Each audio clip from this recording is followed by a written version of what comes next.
مولانا شہزاد احمد کے بیانات کے لیے مولانا صاحب کے آفیشیل چینل مولانا شہزاد آفیشیل کو سبسکرائب کریں۔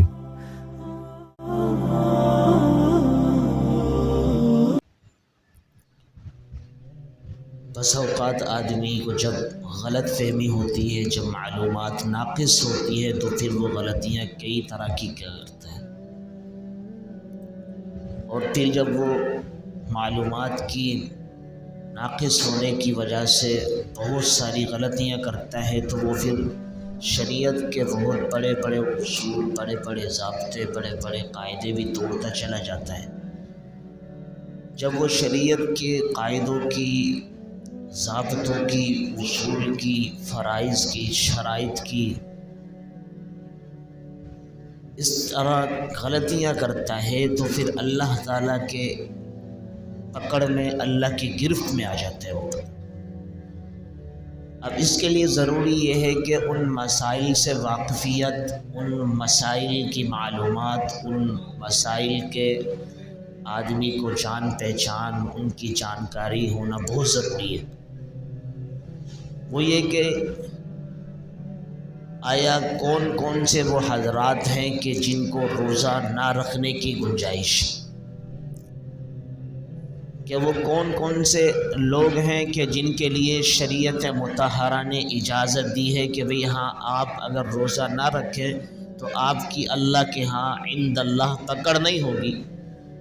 تو ان افراد کے حوالے سے آگاہی، ان افراد کے حوالے سے معلومات، ان افراد کے حوالے سے انسان کو واقفیت ہونا بہت ضروری ہے۔ اگر آدمی کا علم ناقص ہو، واقفیت کے اندر کمی ہو، معلومات میں نقص ہو، تو ان بڑی بڑی غلطیوں کا وہ بار بار اکتفا کرتا ہے اور بار بار ان غلطیوں کو دہراتا ہے، جو کہ مناسب نہیں ہے۔ ایک مسلمان کے لیے زیب نہیں دیتی۔ ایک آدمی دنیاوی حوالے سے بار بار انہی غلطیوں کو کیے جا رہا ہے، تو پھر اس کے لیے بہت سے لوگ اس کا گریبان پکڑنے تک آ جاتے ہیں، بھئی آپ ایک ہی غلطی کو بار بار کیوں دہرا رہے ہیں؟ یہاں تک کہ بس اوقات ایسے الفاظ اس کے اوپر کسے جاتے ہیں کہ جو بالکل ہی نامناسب ہوا کرتے ہیں، کہ یار جب تمہیں ایک چیز کے بارے میں علم نہیں، ایک چیز کے بارے میں واقفیت نہیں، ایک چیز کے بارے میں کچھ علم نہیں ہے، تو پھر تم بار بار اسی فعل کے اندر آ کے، اسی کام کے اندر کیوں اپنے آپ کو ضائع کر رہے ہو؟ تو بعینی اسی طریقے سے جب دینی مسائل ہوں، دینی مسئلہ ہو، دینی بات ہو، دینی گفتگو ہو، اور دینی حوالے سے انسان کے لیے جتنی معلومات ہو، اس میں کتنی ضروری چیز ہے کہ انسان کو اس کے بارے کے اندر علم ہونا بہت ضروری۔ اب وہ یہ ہے کہ آیا روزہ جن جن کو نہ رکھنے کی اجازت ہے، گنجائش ہے، وہ شریعت مطہرہ میں تقریباً 6 قسم کے افراد ہیں۔ کتنے بھائی؟ 6 قسم کے افراد۔ اس لیے کہ وہ ہمارا جو نا یہ سبق ہوتا ہے، سبق کا مطلب درس ہوتا ہے، اور درس کا مطلب یہ ہوا کرتا ہے کہ ایک چیز جس کو بتائی جائے وہ سامنے والا سمجھے، جب سمجھے گا تو فائدہ ہوگا اس کو بھی اور سمجھانے والے کو بھی۔ کتنے افراد ہیں جن کو بھی شریعت مطہرہ کی طرف سے اجازت ہے کہ وہ روزہ اگر نہ رکھیں تو ان کے لیے گنجائش ہے؟ 6۔ پہلا وہ شخص کہ ایسا مسافر، سفر کرنے والا، جس جگہ پر وہ رہتا ہے، جیسے مثال کے طور پر کراچی میں رہتا ہے، کراچی میں وہ مقیم ہے، اس کو سفر کرنے کی اگر ضرورت پڑ رہی ہے، وہ کہیں جانا چاہتا ہے، ارادہ ہے، اس کا نیت کرتا ہے وہ سفر کی، اور وہ 77 کلومیٹر یا 78 کلومیٹر کے فاصلے پر اپنی جگہ سے آگے 78 کلومیٹر کے فاصلے پر وہ جاتا ہے، تو وہ شریعت مطہرہ کی نزدیک مسافر ہے۔ تو ایسے مسافر کے لیے اجازت ہے، گنجائش ہے کہ وہ روزہ نہ رکھے، سفر کی مشقت کی وجہ سے۔ سفر کی مشقت کی وجہ سے اس کے لیے اجازت ہے کہ وہ روزہ نہ رکھے، تو اللہ کریم نے اس کو یہ اجازت دی ہے، گنجائش دی ہے کہ بعد میں جب وہ اپنے اس سفر سے آ جائے بعد میں قضا کر لے۔ لیکن اگر سفر مشقت والا نہ ہو، اس میں کوئی دقت نہ ہو، پریشانی نہ ہو، تو روزہ رکھ لینا مناسب ہے۔ اور یہ بھی یاد رکھنا چاہیے ایسا مسافر کہ جو سحری کے وقت کے اندر سفر پر ہو، اس کے لیے یہ صورت ہے، اس کے لیے گنجائش ہے۔ اگر کوئی بندہ سحری کے وقت کے اندر اپنے گھر پر ہو، مقیم ہو، اپنی اس جگہ پر ہو جہاں وہ رہتا ہے، لیکن دن میں اس نے کوئی سفر کرنا ہو، مثال کے طور پر حیدرآباد تک جانا ہو دن کے اندر، پھر واپس لوٹ کر آنا ہو، تو اس کے لیے گنجائش نہیں ہے۔ بلکہ اگر وہ اس حالت کے اندر ہے کہ وہ سفر کے اندر ہی ہے، مثال دے رہا ہوں جیسے کہ ہمارے آدھی مسافت جیسے یہاں بھاولپور کے اندر وہ سفر میں ہے، وہ کراچی کی طرف آ رہا ہے اور وہ مقیم وہاں پر ہے، وہاں مسافر ہے، تو وہاں یہاں کراچی کی طرف جب آئے گا تو اس دوران ایک دن لگ جائے گا، جس کی وجہ سے اس کے لیے مشقت کا سامنا کرنا پڑے گا۔ لہذا شریعت مطہرہ نے اس کو اجازت دی کہ بھئی وہ روزہ نہ رکھے بلکہ قضا کر لے بعد میں۔ دوسرا وہ بیمار، وہ مریض کہ جس کا مرض اتنا بڑھ جانے کا اس کا اندیشہ ہے کہ اگر اس نے روزہ رکھا تو وہ ہلاک ہو جائے گا، وہ مر جائے گا۔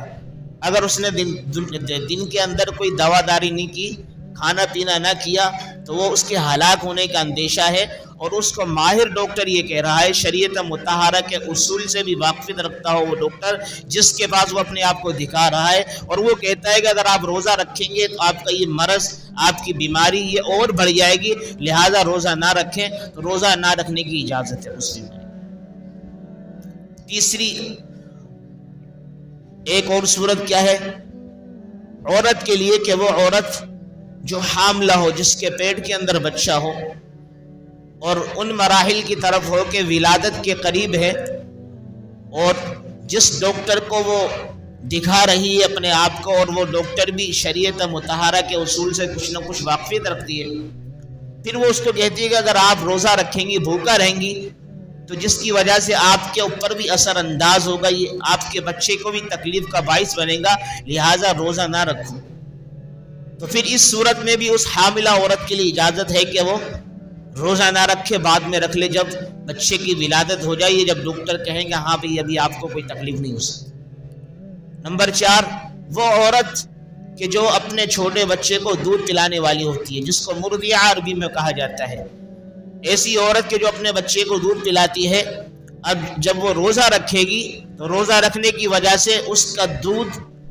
کم اترے گا یا نہیں اترے گا، کیونکہ غذا اگر ماں کو نہ ملتی مکمل طور پر تو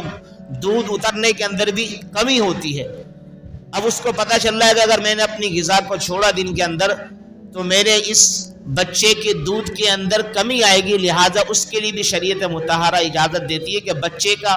موت کا اندیشہ ہے، بچے کا مر جانے کا اندیشہ ہے، بچہ کچھ اور کھا پی نہیں سکتا بلکہ دودھ ہی پر وہ گزارا کرتا ہے، لہٰذا ایسی ماں کو بھی اجازت ہے کہ وہ روزہ نہ رکھے، بعد میں رکھ لے، بعد میں قضا کر لے۔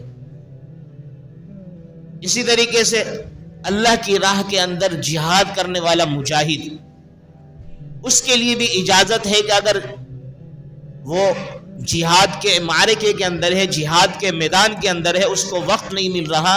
اگر اس نے روزہ رکھا تو اس مقابلے کے اندر کمی آئے گی، کفار ان کے اوپر فاتح بن جائیں گے، وہ مسلمان مغلوب بن جائیں گے اور کفار غالب ہو جائیں گے، لہذا اس وقت مجاہد کے لیے بھی اجازت ہے کہ بعد میں قضا کر لے جب وہ اپنے اس جہاد کے مارکے سے فارغ ہو لے۔ تو یہ کچھ افراد ہیں، اور اسی طریقے سے ایک آخری جو شخص ہے وہ ہے شیخ فانی۔ شیخ فانی جس کی اصطلاح میں جس کو ہم کہتے ہیں بہت زیادہ بوڑھا کہ جس کے تندرست ہونے کی امید ہی نہ ہو، آرزو ہی نہ ہو، جس کی عمر تقریباً 70 سال 80 سال کے لگ بھگ ہو گئی ہو، اب دوبارہ اس کی امید ہو ہی نہ ہمیں کہ بھئی وہ صحیح بھی ہو سکتا ہے، لہذا اس کو شریعت مطہرہ کی نظر کے اندر، شریعت مطہرہ کے نزدیک اس کو شیخ فانی کہا جاتا ہے۔ شیخ اس کے لیے کہا جاتا ہے کہ بڑا، فانی کا مطلب فنا ہونے کی طرف ہے وہ، لہذا اس کے لیے اجازت ہے کہ وہ روزہ نہ رکھے بلکہ بعد میں فدیہ دے دے۔ اگر تندرست ہو گیا تو فدیہ، اب روزہ رکھ لے، اگر اس کی طاقت ہے، اس کے اندر استطاعت ہے، اس کے جسم کے اندر، اگر نہیں ہے تو بعد میں وہ فدیہ دے کر اپنے آپ کو فرمائے کہ اس روزے کے حوالے سے بالکل بری و ذمہ کر لے۔ تو یہ 6 قسم کے افراد ہیں کہ جن کے لیے شریعت مطہرہ نے اجازت دی ہے کہ بھئی اگر وہ روزے کے دنوں کے اندر روزہ نہ رکھے تو ان کے لیے اجازت ہے بعد میں قضا کر لے۔ لیکن اگر اس کے علاوہ کوئی اور ساتواں کوئی شخص ہے تو اس کے لیے اجازت قطعاً نہیں ہوگی۔ لہٰذا ہمیں بچنا چاہیے۔ تو اللہ رب العالمین نے دیکھو کس قدر انسانوں کے لیے آسانیاں پیدا فرمائی ہیں، لیکن اس کے باوجود اگر انسان ان تمام تر آسانیوں کو، راحتوں کو، اللہ رب العالمین کے انعامات کو، نعمتوں کو سامنے رکھتے ہوئے ان کی ناقدری کرتا ہے، ناشکری کرتا ہے، تو اللہ رب العالمین کی پکڑ بہت سخت ہے۔ ان بطش ربک لشدید، اللہ کریم نے فرمایا کہ کتنی آسانیاں، کتنی راحتیں، آپ دیکھیں کتنے بہترین ماحول ہے۔ آج کل جو یہ ایام گزر رہے ہیں، یہ دن ہیں، کتنے ٹھنڈے دن ہیں، کیا زبردست ماحول ہے، کتنے بہترین ہمارے اس معاشرے کا۔ آج دیکھو نا، کیا نہ کوئی زیادہ گرمی ہے، نہ کوئی زیادہ مشقت کا سامنا ہے، نہ مشکلات کا سامنا ہے۔ آج کل سفر بھی ایسے بہترین ہے کہ پتہ ہی نہیں چلتا سفر کے اندر۔ اس کے باوجود شریعت مطہرہ نے اجازت دی ہے، سفر اے سی کا کیوں نہ ہو، اگر آپ کو الٹی کا مسئلہ ہو آپ نہ رکھیں۔ اگر آپ کا مرض ایسا ہو کہ آپ کا مرض بڑھ جائے گا، اگر روزہ رکھیں گے تو چھوڑ دو۔ آپ اتنی عمر کو پہنچ چکے ہیں کہ آپ کے اندر طاقت نہیں ہے تو کوئی بات نہیں، چھوڑ دو، فدیہ رہے۔ اسی طریقے سے حاملہ عورت ہے کہ فرمائے گا اگر تمہارے بچے کو خطرہ ہے، تمہیں خطرہ ہے تو روزہ چھوڑ دو۔ دودھ پلانے والی عورت ہے، فرمایا کہ بچے کے دودھ کے اندر کمی آنے کا اندیشہ ہے تو روزہ چھوڑ دو۔ کتنی آسانی ہے، آپ خود اس کے اوپر غور و فکر کریں تو ہمیں اللہ رب العالمین کے ان انعامات کے اوپر شکریہ ادا ہوگا۔ اس لیے میرے عزیزوں، یہ اللہ رب العالمین کی طرف سے بہت بہترین مسلمانوں کے لیے پیکیج ہے رمضان کا۔ اب آپ کو میں بتاؤں، خدا کی قسم، ہر ایک کے لیے ایک سیزن ہوا کرتا ہے۔ کسی کے لیے کون سے ایام ہوتے ہیں، کن کے لیے، بہت سے لوگوں کے لیے کون سے دن ہوتے ہیں، بھی فلاں دن آئیں گے۔ وہ درزیوں کے لیے بھائی یہ سیزن ہے، کون سا والا، عید کا، بھائی اس میں دھڑا دھڑ وہ کپڑے سلائی کر رہے ہیں۔ اور اسی طریقے سے کپڑے بیچنے والوں کے لیے رجب اور شعبان کا مہینہ جو وہ سیزن ہے، اور دیگر سبزیوں والوں کے لیے، پھل والوں کے لیے فلا دن سیزن ہے۔ لیکن یہ مومن کے لیے سیزن کا مہینہ ہے۔ اب آپ کو پتہ ہے اس سیزن کے اعتبار سے جو بھی بندہ ہوتا ہے پہلے سے تیاری کرتا ہے، تیاری کر کے رکھتا ہے، یار سیزن والے دنوں کے اندر مجھ سے یہ کوئی چیز شارٹ نہ ہو جائے۔ اسی طریقے سے مسلمانوں پر یہ سیزن آ چکا ہے، جس قدر ہو سکے ان کی رحمتوں کو، ان کے برکات کو، ان کی خیرات کو سمیٹنے کی کوشش کی جائے، نہ کہ اپنے ہاتھ سے اس بہترین لمحات کو ضائع نہ ہونے دیں۔ اللہ تعالیٰ سے دعا ہے جو باتیں کی تو سب سے پہلے مجھے اور تمام سامعین کو عمل کرنے توفیق عطا فرمائے۔ وما علینا الا البلاغ۔